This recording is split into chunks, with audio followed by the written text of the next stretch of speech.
નમસ્કાર hot topic કાર્યક્રમમાં હું ધ્વનિ આપનું સ્વાગત કરું છું। દર્શક મિત્રો, કાશ્મીરમાં અત્યારે હાલ જે પરિસ્થિતિ જોવા મળી રહી છે તેની પર વિશ્વના અન્ય કોઈ દેશોની નજર હોય કે ના હોય, પરંતુ ભારત અને સરકાર અત્યારે હાલ નજર લગાવીને બેઠી છે।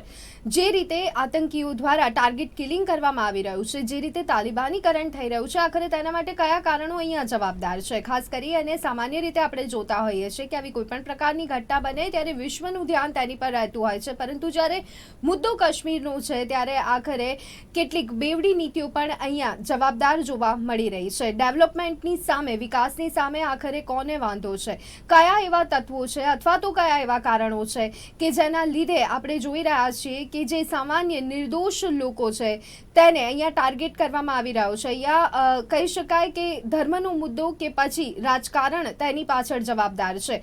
ખેર, અત્યારે હાલ આપણે સવારથી જોઈ રહ્યા છીએ કે નેટ બંધ કરવામાં આવ્યું છે। હવે ભારત તરફથી પણ ચોક્કસ કામગીરી કરવામાં આવી રહી છે। સૈન્ય પણ અહીંયા દમદાર રીતે જવાબ આપવા સક્ષમ જોવા મળી રહ્યું છે, પરંતુ આખરે આ પ્રકારની ગતિવિધિઓ પર ક્યારે રોક આવશે, સવાલ સૌથી અહીંયા પહેલા સામે આવી રહ્યો છે। તમામ મુદ્દાઓ પર હાલ આપણે ચર્ચા કરીશું અને આ ચર્ચા માટે અત્યારે હાલ મારી સાથે જોડાઈ ગયા છે અશોક વાનખેડે, કે જેઓ રાજકીય વિશ્લેષક છે, સાથે આનંદ શુક્લા કે જેઓ પોતે પણ પોલિટિકલ એનાલિસ્ટ છે, અને લલિત અમરાધારજી કે જેઓ કાશ્મીર એક્ટિવિસ્ટ છે। તમામે તમામ મહેમાનોનું હોટ ટોપિક કાર્યક્રમમાં સ્વાગત છે।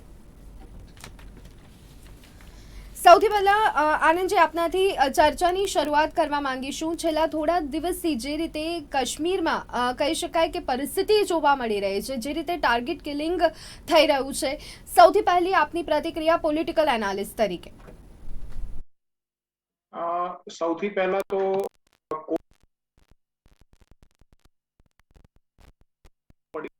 અને આવા સંજોગોની અંદર કાશ્મીરના આતંકવાદીઓ હવે પોતાના જૂના મૂડની અંદર પાછા ફર્યા છે। બીજી વસ્તુ, અફઘાનિસ્તાનમાં જે રીતે તાલિબાનોની સત્તા વાપસી થઈ છે એની ઇફેક્ટ એ કાશ્મીર ખીણની અંદર બહુ મોટા પ્રમાણમાં વધી છે, અને એનો બહુ મોટો ફરક એ આતંકવાદીઓના મોરલ ઉપર દેખાઈ રહ્યો છે, અને એ અત્યારે ટાર્ગેટ કિલિંગ કરી રહ્યા છે। આની પાછળ તેઓ આર્ટિકલ 370 ને લઈને સરકારને સંદેશ આપવાનો પ્રયત્ન કરી રહ્યા છે। આ સિવાય કાશ્મીરી પંડિતોએ જે પ્રકારે ત્યાં પોતાના સંપત્તિઓને ક્લેમ કરી છે વેબ પોર્ટલના માધ્યમથી, 1000 જેટલા કાશ્મીરી પંડિતોએ નો પણ આની અંદર બહુ મોટો ફાળો છે। આ સિવાય જે ડોમિસાઇલ સર્ટિફિકેટ જે 35A ને રદ કરવામાં આવી અને ત્યાર પછી જે ત્યાં વિસ્થાપિત થઈને આવેલા લોકોને નાગરિકતા આપવામાં આવી, અથવા તો બહારના લોકોને નાગરિકતા મળી શકે એ પ્રકારની જોગવાઈ કરવામાં આવી। તો આવા સંજોગોની અંદર જે બિન કાશ્મીરી અને ખાસ કરીને બિન મુસ્લિમ જે સમુદાય છે એ સમુદાયને આતંકિત કરવા માટેનો પ્રયત્ન એ આ આતંકવાદીઓ કરી રહ્યા છે, અને લોકોની અંદર એ પ્રકારે દહેશત ફેલાઈ રહી છે કે 1990ની પરિસ્થિતિ ફરીથી પાછી ફરી રહી છે। પરંતુ મારે અત્યારે અહીંયા એક વસ્તુ ઉમેરવી છે કે 1990ની અંદર વીપીસીની બહુ મોટી ગઠબંધન વાળી એક નબળી સરકાર હતી કે જેની સામે દેશના ઘણા બધા પ્રશ્નો હતા। અત્યારે આ જે સરકાર છે એ 2024 સુધી રહેવાની છે અને એકદમ સબળ સરકાર છે, અને આવા સંજોગોમાં આ સરકાર કોઈ પણ નિર્ણાયક પગલું લેવા માટે સક્ષમ છે, અને એની ગતિવિધિઓ પણ અત્યારે દિલ્હી અને જમ્મુ કાશ્મીર સુધી આપણને જોવા મળી રહી છે। જી બિલકુલ। તો આનંદજી, અહીંયા લોકલ લીડરશિપને આપ કેવી રીતના જોઈ રહ્યા છો? અહીંયા સેન્ટ્રલ લીડરશિપની વાત કરીએ અને લોકલ લીડરશિપની વાત કરીએ, જે પરિસ્થિતિ છે એમાં ક્યાંક ને ક્યાંક તેને પણ આપણે થોડા ઘણા અંશે, વધતા ઓછા અંશે જવાબદાર ગણી શકીએ ખરા? જો જમ્મુ કાશ્મીરની અંદર એક સચ્ચાઈનો સ્વીકાર કરવો જોઈએ કે જમ્મુ કાશ્મીરમાં સો કોલ્ડ જે મુખ્ય પ્રવાહની પાર્ટીઓ છે, પીડીપી હોય કે નેશનલ કોન્ફરન્સ હોય અથવા તો બીજી ત્રીજી નાની મોટી જે પાર્ટીઓ છે કાશ્મીર ખીણ સાથે સંબંધિત, એ પાર્ટીઓએ શરૂઆતથી સોફ્ટ સેપરેટિઝમનો એજન્ડા આગળ ચલાવ્યો છે। આ એજન્ડાની નીચે જમ્મુ કાશ્મીરની અંદર, ખાસ કરીને કાશ્મીર ખીણની અંદર આતંકવાદને ફલવા ફૂલવા માટેની એક જમીન મળી છે। 1968માં જેવી રીતે JKLF ની સ્થાપના, મકબૂલ ભટ્ટની ફાંસી 1984માં, 1990 ની અંદર કાશ્મીરી પંડિતોનું વિસ્થાપન અને ત્યારબાદ આતંકવાદનો જે સમયગાળો આપણે જમ્મુ કાશ્મીરની અંદર જોયો છે, એ જમ્મુ કાશ્મીરનો આતંકવાદનો જે આખો દોર હતો એની પાછળનું કારણ એ આ મુખ્ય પ્રવાહના ગણાતા soft separatist, pro terrorist, pro Pakistani એવા સો કોલ્ડ મુખ્ય પ્રવાહના જે રાજકીય પક્ષો છે એના નેતાઓ અને એ પક્ષોની નીતિઓ એ આના માટે સૌથી વધારે જવાબદાર છે. અને એમની અત્યારે એક ઢાલ જે આર્ટિકલ 370 ની છે એ સરકારે હટાવી દીધી છે. અને એના પછી જે હવાતિયા મારવાની જે આખી એક પરિસ્થિતિ છે એ પાકિસ્તાન, એના આતંકવાદીઓ અને એના પીછલગ્ગુ આવા ભાગલાવાદી અને સો કોલ્ડ મેઇન સ્ટ્રીમની પાર્ટીઓના જે નેતાઓ છે એ નેતાઓ અત્યારે એ પ્રકારના હવાતિયા મારી રહ્યા છે.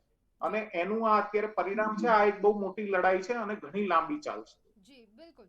अशोक जी, मैं आपके पास आना चाहूँगी। अभी जो कश्मीर की स्थिति है, मौजूदा जो हालात हमें देखने को मिल रहे हैं, कौन से ऐसे रीज़न जिसको आप जिम्मेदार ठहराना चाहोगे? यहाँ पे आनंद जी ने जो बात की, लोकल लीडरशिप के ऊपर भी कई बार और काफ़ी बार सवाल खड़े हुए हैं, आपका क्या मानना है? मेरा ये मानना है कि ये टोटल अटर फेल्योर है केंद्र सरकार का। केंद्र सरकार ने नोटबंदी की, तब बताया था कि इससे आतंकवाद कंट्रोल हो जाएगा, लोगों ने नोटबंदी झेली। उसके बाद 370 हटाया, आतंकवाद खत्म हो जाएगा। 35A हटाया, आतंकवाद खत्म हो जाएगा। विधानसभा डिसॉल्व कर दी, आतंकवाद खत्म हो जाएगा। यूनियन टेरिटरीज कर दी, आतंकवाद खत्म हो जाएगा। डबल इंजन की सरकार, आतंकवाद खत्म हो जाएगा। देश ने कहां साथ नहीं दिया? इस सरकार का हर जगह साथ दिया, लेकिन सरकार फेल हो गई। इंटेलिजेंस फेल्यूर है। आज आप पाकिस्तान पे बोल रहे हो कि पाकिस्तान आतंकवादी भेज रहा है, तो फिर आपने एयर स्ट्राइक करने के बाद क्या कह दिया था? आपने एक सर्जिकल स्ट्राइक किया था और एक एयर स्ट्राइक किया। 2 स्ट्राइक के बाद आपने कहा था कि उसके बाद पाकिस्तान आवाज नहीं उठाएगा। क्या हो गया? आपका कैलकुलेशन गलत काम हुआ।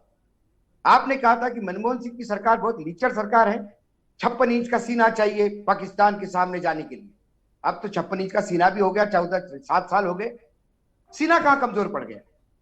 कहां है? लोकल लोगों को कॉन्फिडेंस में लिया गया क्या? जिस पीडीपी के साथ अभी हमारे जो राजनीतिक विश्लेषक बता रहे थे कि वहां पे ऐसी पॉलिटिकल पार्टीज है जो सेपरेटिस्ट है, जो पाकिस्तान के आतंकवादियों का साथ देती है। कौन सी पार्टी थी? मुफ्ती की पार्टी है वो, पीडीपी। उस पीडीपी के साथ बीजेपी ने सरकार बनाई, तो क्या पीडीपी का मत परिवर्तन कर पाए? सरकार बनाई तो ये बताया गया कि उनको कश्मीर समझने के लिए, कश्मीर एडमिनिस्ट्रेशन समझने के लिए हम सरकार में गए। तो आपने समझ लिया। समझ लेने के बाद अब गलतियां कहां हो रही है? क्यों आपके पुराने गवर्नर ये कहते हैं कि जब मैं था तो आतंकवादी नहीं आते थे, अब मैं वहां नहीं हूं तो आतंकवादी आ रहे हैं? तो क्या गवर्नर को बदलने की वजह से आतंकवादी आ रहे हैं? यदि पाकिस्तान से आतंकवादी आ रहे हैं तो इंटेलिजेंस क्या कर रही है? यदि वो घुस घुस के मार रहे हैं, टारगेट कर रहे हैं और वो नॉन कश्मीरियों को टारगेट कर रहे हैं, तो ये अंतरराष्ट्रीय षड्यंत्र है। उस षड्यंत्र को विफल करने में हमारी इंटेलिजेंस एजेंसी, हमारी आर्मी कहां कमजोर पड़ गई है? हमारे यहां हम महिमा मंडन गाते हैं कि हमने उनके 4 आतंकवादी मार गिराए, बदला ले लिया। साथ में धीरे से कहते कि हमारे 3 फौजी भी मारे गए और वो जो आतंकवादियों ने हत्या की वो अलग। सवाल, जब वहां गवर्नर जो है अभी लेफ्टिनेंट गवर्नर, वो कहते हैं कि हम चुन चुन के बदला लेंगे। बदला लेने से तुम पाकिस्तान के 500 आतंकवादियों को भी मारोगे तो उसकी बराबरी मेरे देश के एक उस गोलगप्पे वाले से नहीं हो सकती जो अपनी रोजी रोटी कमाने के लिए सरकार के विश्वास पे वहां गया था। आज किसका विश्वास करें? क्या यूपीए सरकार की स्थिति बेहतर माने, या 30 साल पुरानी स्थिति में हम पहुंच गए हैं जहां ऐसी किलिंग होती थी? मात्र सरकारी डेलीगेशन ले जाने से काम नहीं होते और सरकार झूठ बोलती। सरकार की झूठ से सारा देश परेशान है। सरकार ने कहा कि अप्रैल 2021 में 456 एमओयू साइन हो गए, 23,152 करोड़ का इन्वेस्टमेंट आ रहा है। क्या हुआ? कहीं एक फाइल मूव हुई? एक एप्लीकेशन आया? हेल्थ केयर सेक्टर में 70 का मुद्दा था, उसके ऊपर ये सरकार ने काम किया है। हाथ पे हाथ धरे बैठने से तो कुछ होने वाला है नहीं, और डर के कब तक चलेगा? नहीं, आप क्या कर रहे हैं? तो फिर इसके मतलब यूपीए सरकार जो पहली थी, इतनी 1947 से लेकर आज तक जितनी भी सरकारें हुई, क्या वो सरकार हाथ पे हाथ धरी बैठी थी? जो इन पे आरोप लगते थे कुछ नहीं किया। आपने क्या किया? सबसे पहला जो प्रॉब्लम है इस सरकार का, कोई भी कानून बनाने के पहले, कोई भी डिसीजन लेने के पहले आप लोगों को विश्वास में लेते हैं क्या? आपके लेफ्टिनेंट गवर्नर कहते हैं कि 35 370 हटेगा नहीं। आपके गवर्नर एक सप्ताह तक कहते हैं कि 35 ये हटेगा नहीं। राजनाथ सिंह पार्लियामेंट में जवाब देते कि 35 ये हटेगा नहीं। आप रातों रात हटा देते हो। अब वहां पे परिसीमन के लिए सब पार्टियों की बुला के मीटिंग करते हैं। आपने तब लोगों को कॉन्फ्रेंस में क्यों नहीं लिया? पर मान के क्या चलिए, क्या लोगों 370 को कलम यदि हटाने यदि के लोगों पहले को भी कश्मीर के हालात हमें इतने अच्छे तो देखने को कभी नहीं मिले, कभी वहां पे शांति तो, और तो अमन वो तो हमें मेरा संपूर्ण सवाल तौर यही पे है। देखने को नहीं मिला है। मेरा सवाल यह है कि 370 और 35 ये हटने के बाद, वहां का विधानसभा डिसॉल्व करने के बाद स्थितियां बदली कहां? वहां पे 35 ये हटने के बाद आज तक 1 साल से ज्यादा टाइम हो गया, सिर्फ 2 घर खरीदे गए, सिर्फ 2 प्रॉपर्टी का डीलिंग हुआ, सिर्फ 2 घर। लोगों में जब तक इन्वेस्टर को विश्वास नहीं दिलवाया जाएगा, डोवाल साहब रास्ते पे खड़े होकर बिरयानी खाते हैं, सब दूर अखबार में फोटो छपता है, तो फिर आज ये गोलगप्पे वाला मारा क्यों जा रहा है? जब बिरयानी हमारा यानी से खा सकता है आराम से, तो ऐसी स्थिति क्यों नहीं है? मैं जम्मू कश्मीर स्वयं गया था 15 दिन पहले। 15 दिन पहले का मेरा टूर है जम्मू कश्मीर का, श्रीनगर का। चप्पे चप्पे पे आर्मी बैठी हुई थी, मानो ऐसा लग रहा था कि मैं पूरे कर्फ्यू में जी रहा हूं। यदि यही सिस्टम है तो फिर पुरानी और नए सिस्टम में बदलाव क्या है? सवाल यहाँ पे हमारी आर्मी की काबिलियत पे बार बार उठाए जा रहे हैं, वो भी कितना हम लाजमी काउंट कर सकते हैं। और उसके बाद हमने देखा है कि यहाँ पे कहीं भी छोटी बात भी हो जाती है तो कई लोग पहुंच जाते हैं, कई नेता लोग पहुंच जाते हैं, लेकिन जहाँ पे हम देख रहे हैं कि कश्मीर में इतने बुरे हालात हैं, फिर भी कोई हमें देखने को नहीं मिल रहा है। ये जो बेवड़ी नीति हमें देखने को मिल रही है, इसको आप किस तरह से देख रहे हो? आप क्या विपक्ष का आवाज सुनाने के लिए और बताने के लिए तैयार है? आज कितना मीडिया बोलता है, क्या विपक्ष आवाज नहीं उठा रहा है? क्या विपक्ष को कॉन्फिडेंस में लिया जाता है? विपक्ष की बातें भी मीडिया में आती है क्या? रोज प्रेस स्टेटमेंट आते हैं, कहीं छपने को तैयार नहीं, कोई मानने को तैयार नहीं जम्मू कश्मीर में क्या है। कितने पत्रकार गए आपके चैनल से? कितने लोग गए? मैं स्वयं गया हूं, इसलिए मैं बोल रहा हूं, उतने अधिकार से बोलता हूं। आप सरकार का विज्ञापन चलाएंगे तो काम नहीं होगा। आपको वर्तमान में स्थिति देखनी चाहिए। वहां श्रीनगर और जम्मू कश्मीर में वो किसी भी राष्ट्रीय दल को अपना हितैषी नहीं मानते।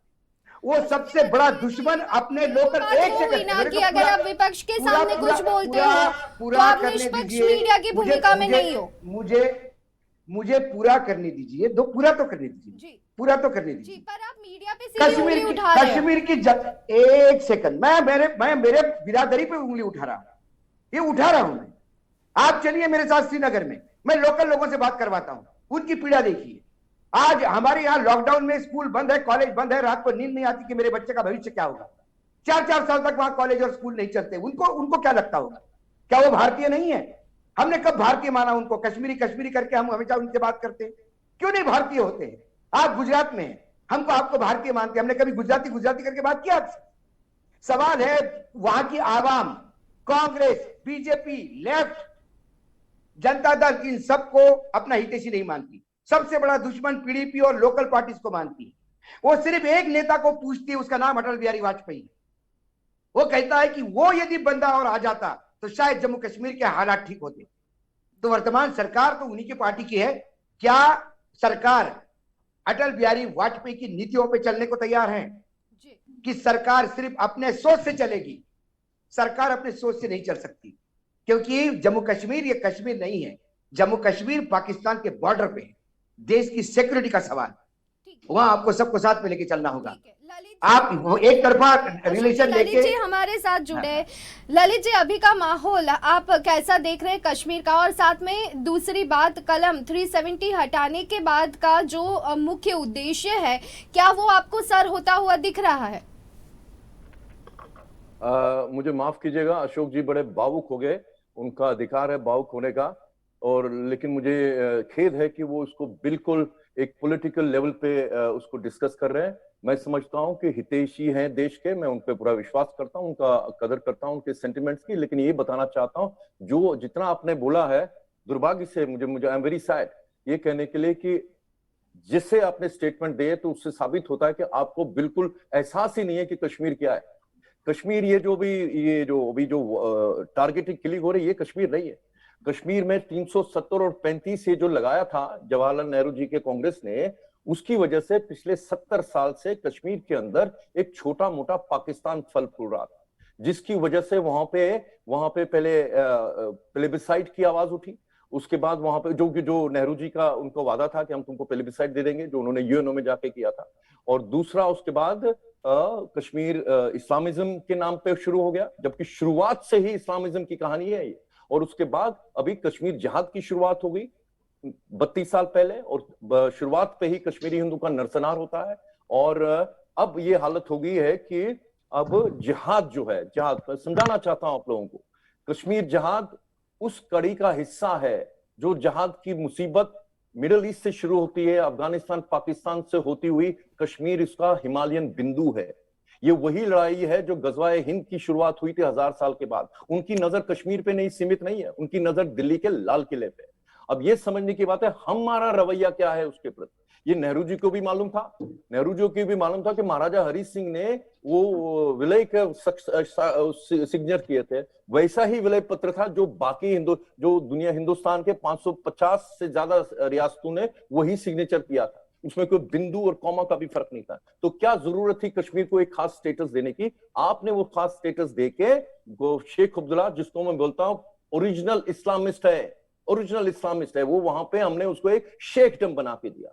तो ये हालत होगी यहाँ पे कि नेहरू जी ने खुद उसको, अपने मित्र को जिसको 370 दिया था, उसी को 10 साल जेल में भी डाला था, ये जानते हुए कि वो गद्दारी की थे, गद्दारी का आरोप था, राष्ट्रद्रोह का आरोप था उनके बाद 10 साल जेल में जवाहरलाल नेहरू ने डाला था। तो इसलिए प्लीज पार्टी पॉलिटिक्स में मत जाइए। अभी जो हो रहा है कश्मीर के अंदर, ये जिहाद जो है एक इवोल्यूशनरी प्रोसेस है। अभी सुनिए, लेट मी कंप्लीट।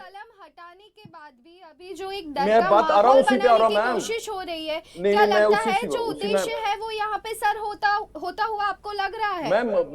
मैं उसी पे आ रहा हूं, क्योंकि मुझे आई सी एब्सेंस ऑफ अंडरस्टैंडिंग, इसलिए मैं संक्षिप्त में कुछ बताना चाहता हूं ताकि अशोक जी की आवाज एक पॉजिटिव सेंस में प्रदेश के प्रधानमंत्री तक पहुंचे। जवाब दूंगा ललित जी, जवाब दूंगा ललित जी। अच्छा, मैं बोलने दीजिए, मुझे बोलने दीजिए, ठीक है। तो फिर जब आप बात करते हैं कि जब एवोल्यूशन जो होता, अभी ये हाइब्रिड वॉर है, क्योंकि अभी बॉर्डर के ऊपर इतनी सख्ती है हमारी आर्मी की, आप उनको थोड़ा डिलिमिट, उनको प्लीज उनके ऊपर उंगली मत उठाइए। हिंदुस्तान के आरपी पे गर्व है, तभी आप और हम यहाँ पे टीवी पे बैठ के यहाँ पे बातचीत करें, क्योंकि हमारे वहां पे शहादतें हो रही है, ठीक है, उनका बलिदान हो रहा है वहां पे, उनके ऊपर उंगली मत उठाइए। और ना कि हमारी इंटेलिजेंस एजेंसीज के ऊपर भी। जब 26/11 हुआ था, उससे बड़ा इंटेलिजेंस फेलियर नहीं होता। अंग्रेजों के बाद अगर कोई हमारे यहाँ ऐसा काफिला इंडिया, ये गेटवे ऑफ इंडिया पे आया, वो कसाब लेके आया पाकिस्तान से, उससे बड़ा हिंदुस्तान के अंदर आज तक कोई फेलियर नहीं हुआ। तो इसलिए मैं उस सरकार के ऊपर नहीं डालता हूं, वो भी एक जिहाद का हिस्सा है, वो ब्रीच करेंगे जहां पे आपको कमजोरी है। अब जहां 370 और 35 एक ही बात है, देखिए जब आप किसी एड्रेस करते हैं किसी प्रॉब्लम को, उसकी जड़ पे जाना पड़ता है। ये इन्होंने 370 और 35 से हटाने से कश्मीर जिहाद खत्म नहीं होगा। जो बीजेपी वाले वाकई डिंडोरा पीटते रहे कि हम लोग इसमें, वहां पे अब आतंकवाद खत्म नहीं हो। 370 और 35 से हटाने से आपने कश्मीर के अंदर वो एक प्रक्रिया आरंभ की, जिसके अंतर्गत वहां पे एक इस्लामो फैशिस्टिक सिस्टम फल फूल रहा था, उसको डिसमेंटल करने की प्रक्रिया शुरू होती है। 70 साल पुरानी बीमारी है कंटेम्परेरी सेंस में। अदरवाइज कश्मीर में कश्मीरी हिंदुओं का पिछले 700 साल में 7 बार पलायन हुआ है, तो ये पुरानी जंग है वहां पे, ठीक है। तो वो प्रक्रिया को तोड़ने के लिए 70 साल की बीमारी को एक दिन में नहीं होगा, और ये बीजेपी प्रवक्ताओं को मैं चैलेंज करता हूं, उनको बोलता भी हूं। दूसरी बात कश्मीर, ललित जी एक मिनट, कितने आशावादी हो आप मैं कि थोड़ा आगे के जवाब, समय एक में सेकंड। हालात सामान्य होते हुए हमें देखने को मिलेंगे? क्योंकि अभी जो माहौल है 1990 का यहाँ पे पुनरावर्तन हो रहा हो, ऐसी सिचुएशन हमें देखने को मिल रही है। एक सेकंड अशोक जी, ललित जी, एक मिनट रुकिए, मुझे पूरी बात करने दीजिए। देखिए, आप लोग ने, मैं पूरे आपको, मीडिया को बोलता हूं, हिंदुस्तान के सनातनी समाज को बोलता हूं, इंडियन पॉलिटिकल पार्टीज को बोलता हूं, जब वहां पे कश्मीरी हिंदू का नरसंहार हुआ तो कितनी की आवाजें उठी? ये सरकार तो पिछले, इनको भी मैं पूछता हूं, इनको नहीं छोड़ता हूं मैं, बीजेपी सरकार को भी नहीं छोड़ता हूं, इनको पूछिए आज तक आपने जो आप कह रहे सब कुछ ठीक था वहां पे, तो क्या कश्मीरी हिंदू का नरसंहार नॉर्मल था? आज तक किसी भी रेपिस्ट, मर्डर, मास मर्डर को इवन पकड़ा नहीं गया, उसकी तहकीकात नहीं हुई, तो आप कहते हैं उसको नॉर्मल था। लेकिन अभी जो हो रहा है, मुझे इसमें हैरानगी नहीं हो रही है। काबुल में जब तालिबान आ गए तो ये जाहिर था होना है, ललित जी, मैं लेकिन आपको रोकना लेकिन चाहूंगी। क्या आनंद हम जी, उसको आपकी बात एड्रेस है। कर रहे हैं? ललित जी, मैं आपको रोकना चाहूंगी। आनंद जी, अशोक जी, मैं बाद में आपके पास भी आऊंगी, आपको भी पूरा समय मिलेगा। આનંદ જી, આપની પાસે આવવા માંગીશ. અત્યારની હાલની જે પરિસ્થિતિ છે, જે કહી શકાય કે ફેરફાર કાશ્મીરમાં કરવામાં આવ્યા છે, પરંતુ આખરે આ સુધારા સાથે સુરક્ષાની જવાબદારી કોની અને કેટલી, એ સવાલ પણ યથાવત જોવા મળી રહ્યો છે. ખૂબ જ ટૂંકમાં પછી હું અશોકજી પાસે જવા માંગીશ. આનંદજી, સુરક્ષાની જવાબદારી નિશ્ચિતપણે ભારત સરકારની છે, જમ્મુ કાશ્મીરના પ્રશાસનની છે અને ત્યાં ડિપ્લોય આપણી ભારતીય સેના, આપણા સુરક્ષા દળો અને જમ્મુ કાશ્મીર પોલીસની છે. જે પ્રકારે લલિત અંબરદારે કહ્યું કે આ એક બહુ મોટી ગ્લોબલ ડિઝાઇન જેહાદનો એક ભાગ છે, હું એમની વાત સાથે પૂરેપૂરો સંમત છું. અને આ જે ફોર્સ થી આવી રહેલા આતંકવાદીઓ છે, જેમને મોકલવામાં આવી રહ્યા છે, એમની સામે ટાર્ગેટેડ ફોર્સ ઉપયોગ કરવો પડશે. ફોર્સનો ઉપયોગ કર્યા વગર આનું કોઈ સોલ્યુશન આવવાનું નથી.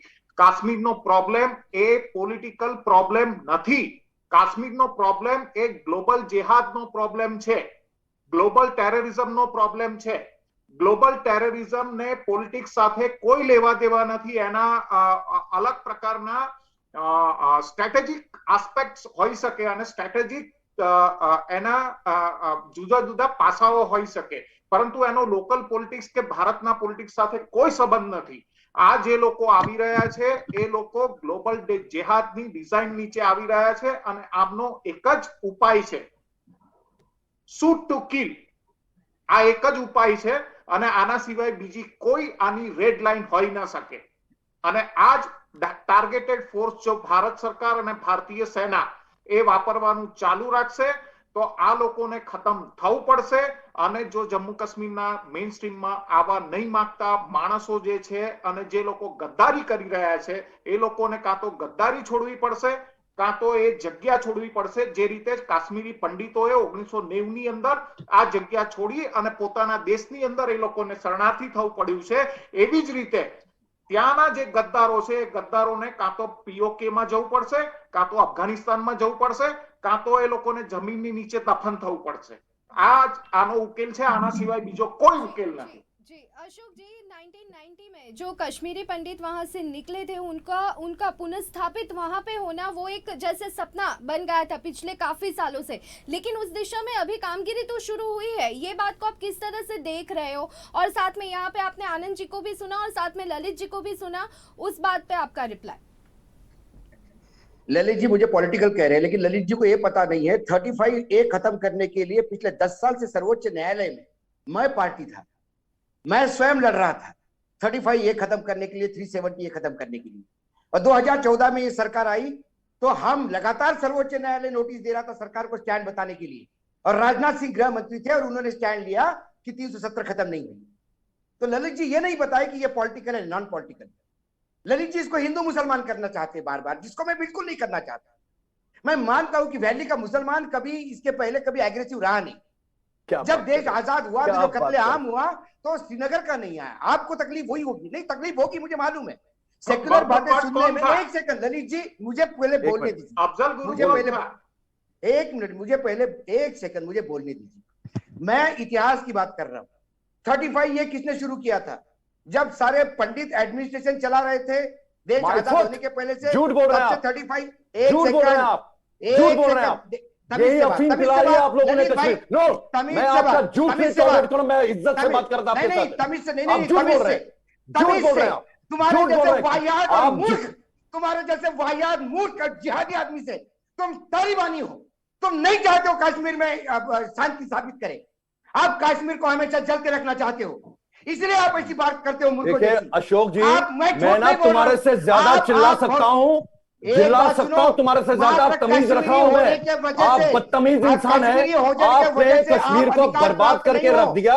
नरेंद्र मोदी से नफरत करते करते हिंदुस्तान से नफरत कर रहे हो. 35 से क्या किया आपने?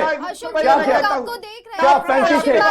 35 से आपके पास बदतमीज इंसान. तैयार हूं. दफा कर दीजिए. ऐसे लोगों को चलो पिलाते हो, ऐसे देशद्रोहियों को चलो पे लेके आते हो. बकवास मूर्ख चुप तरीके करो। से बात कर रहे थे। कौन आप है ये? पूछ रहे थे, कौन खड़ा हो गया पंडितों के साथ? सारा देश पंडितों के साथ खड़ा हुआ था। पंडित दिल्ली में है, क्या किया आपने? 7 साल पहले क्या किया आपने?